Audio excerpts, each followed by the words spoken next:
So I got some lead wheel weights from a local tire shop, and melting these down for whatever the hell I'm gonna do with them. Actually, I don't have actually a specific purpose in mind at the moment yet for this. If I get enough of it, I do want to put like a lead ballast weight on my backhoe.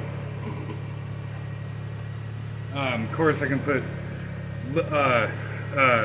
I can put liquid ballast in the tires and what have you, but I think it would be cool to have like just a big ass chunk of lead, um, like say underneath the rear axle or something like that, as low down, not like scraping the fucking ground or whatever, but if I put like a big chunk of lead underneath the rear diff, that'll be pretty fucking low to the ground, and will be obviously sent like more on the center line of the machine versus having ballast weight in the tires. And of course, I can always just do both.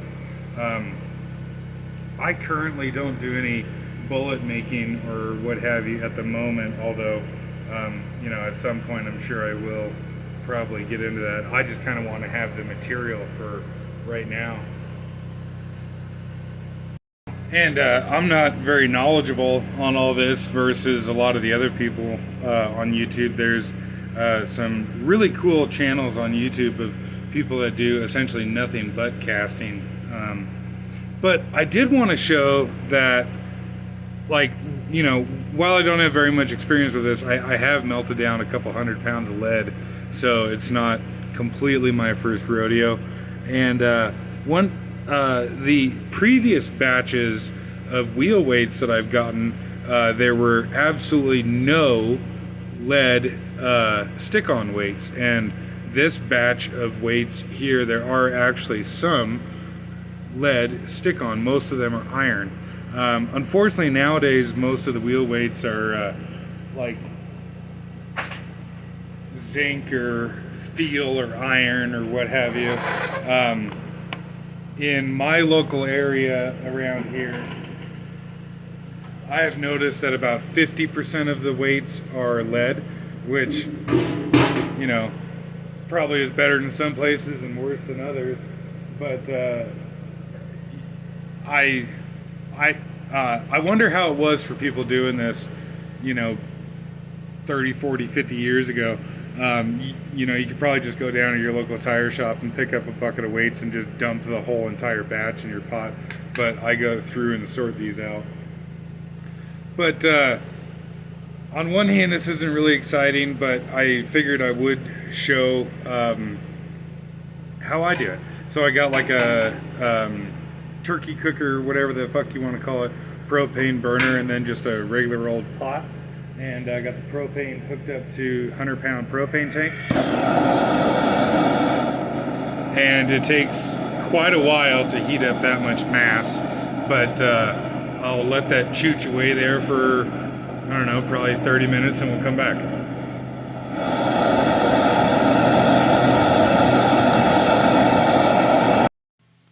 Okay, so approximately half an hour later, and I got this really sweet gauge.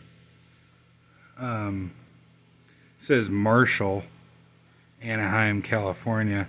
Oh crap, that's hotter than I was hoping for. I want to get a little bit more serious with, get a little fancier with my setup here.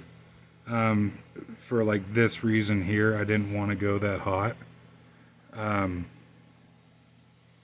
Because, not that there necessarily is any zinc in here.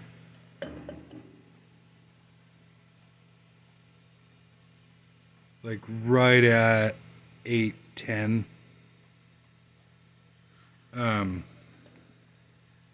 Not that there necessarily is any zinc in there, but there's just really no reason to get it that hot. And like I said, I am certainly no expert on this, and maybe there's something bad about getting it that hot. I don't know.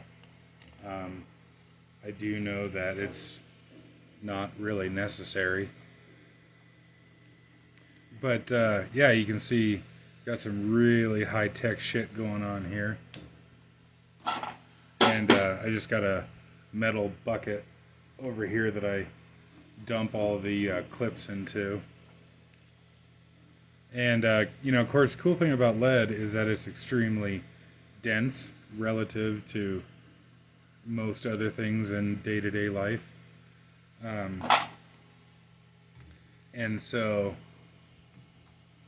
just about anything that would be in a bucket of wheel weights is lighter than lead. So when you melt the lead, all the other shit, dirt, rocks, fucking what the hell ever, will float to the surface. So it makes sorting out the other nonsense very easy. There are actually a fair number of zinc wheel weights nowadays, and I guess as of so far, I've just been throwing them in the scrap pile. But I suppose that I probably should save them, and it would be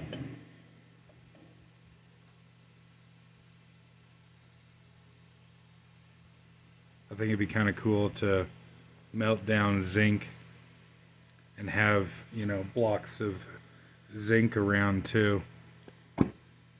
Son of a bitch. Didn't mean for the flame to go out. Granted, I personally, at the moment anyways, don't have any use for zinc. But, you know, hell, I don't know, maybe I'd just sell it to somebody or whatever. But I was curious to put these in because they have the sticky shit on them after everything else was melted down. And you want to be careful dropping shit in here because, you know, don't really want 700 degree lead splashing up on you. I actually kind of thought that was going to catch fire. Oh, kind of. But obviously there's some really nasty fumes that come off this shit, let alone the fact that you're melting lead. Currently I'm in my little garage here, but I've got the doors open and exhaust fan going.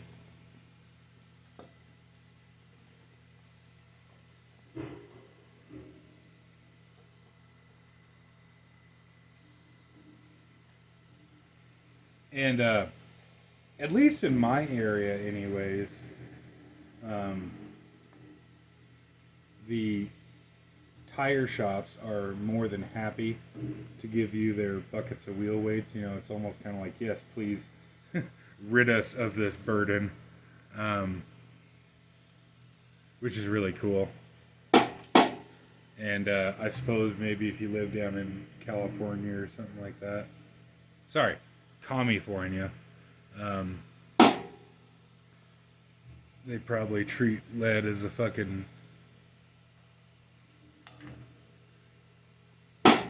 like the same thing as nuclear waste or something, and they, you know, if they catch people with it, you know, they'd call you a domestic terrorist or something and want to round up all lead in the state and put it in the bottom of Yucca Mountain or something. I don't fucking know. But at least here, it's quite easy to get lead. Personally, I've only ever gotten it from tire shops. There are lots of other ways that you can get lead. Probably the place that you can find the most of it is older sailboats. Well, the place that you can find the most of it in a single shot for Joe Blow is older sailboats have lead in the keel to act as ballast. And there's a number of videos on YouTube of people cutting up an old sailboat to, make bullets out of it or whatever. Um,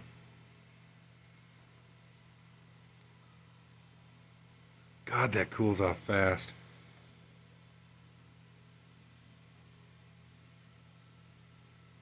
But yeah, I just found this gauge here on eBay.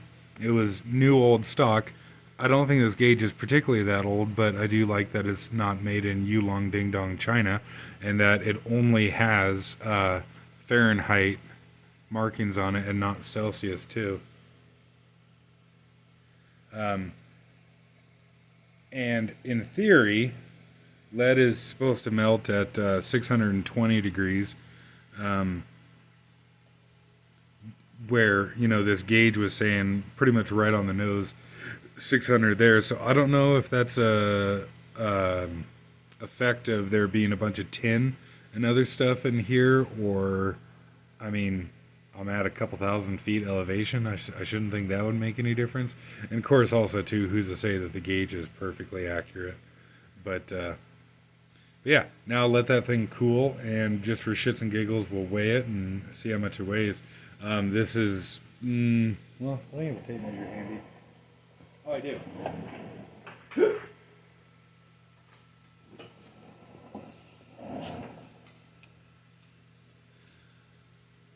7.5-inch pot at the top, and the level of lead is probably 3.5 inches.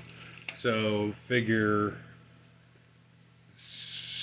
well, I can just measure when it cools off. So there we go, all nice and cooled off. It will get this like dimple in the center there, but I guess we'll find out here in a moment. But it looks like the lead slug, if you will, has pulled away, contracted away from the pot.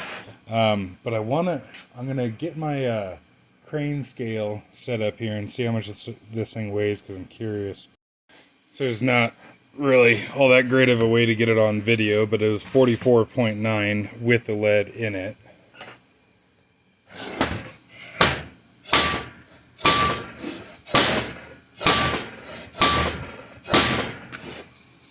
Maybe it's not going to be as easy as I was hoping for.